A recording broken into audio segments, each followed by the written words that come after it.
Actu 95, l'information en Val d'Oise. Je l'ai dit et je l'ai rappelé à plusieurs reprises, il faut que chacune et chacun puisse trouver sa place dans cette grande majorité.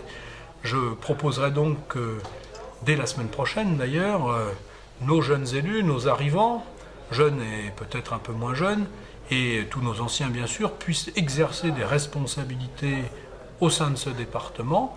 Ça passe pour certains évidemment par une phase d'apprentissage, chacun le comprendra, mais il faut que chacune et chacun puisse se sentir impliqué dans l'action collective. J'ai aussi rappelé que la condition du succès individuel ne pouvait être que l'action collective, et le succès pour le département, c'est l'engagement de toute la majorité départementale. Alors, changement aussi dans l'opposition avec Jean-Pierre Muller. Est-ce que vous pensez que sa personnalité peut être moins sujette à faire polémique comme son prédécesseur Didier Arnal? Est-ce que vous pensez que grâce à les débats seront plus constructifs? J'ai entendu l'intervention de Jean-Pierre Muller, une intervention de très bonne tenue, ça ne me surprend pas. J'ai entendu sa volonté d'instaurer avec nous un dialogue constructif. Il l'a souligné, ce que disent aussi toutes les minorités. Je pense qu'il y a une bonne probabilité pour qu'en effet les choses se passent ainsi. Moi, en tant que président, je veillerai bien sûr à ce que les droits de l'opposition soient respectés et à nouer le dialogue le plus constructif possible.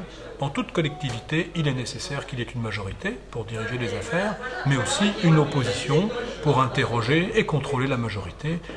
C'est le principe démocratique auquel nous sommes tous attachés. Alors, le fait que le budget n'ait pas été voté avant les élections, c'est quelque chose qui a été reproché. Pourquoi ce choix? D'abord, il faut observer que le choix avait été le même par l'équipe socialiste de Didier Arnal en 2011. Nous avons jusqu'à la fin du mois pour voter un budget.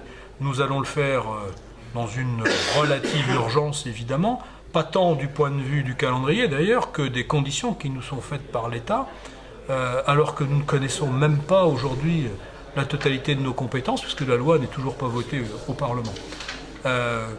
Il était naturel qu'une assemblée profondément renouvelée puisse dire son mot tout de suite sur les orientations budgétaires et sur le budget pour cette année 2015. C'était compatible avec le calendrier. Je n'ai pas entendu d'ailleurs particulièrement au cours de cette campagne quiconque formuler des reproches. Si ça avait été l'opposition de gauche, elle aurait été particulièrement malvenue de le faire puisqu'elle avait procédé de la même manière. Actu 95, l'information en Val d'Oise.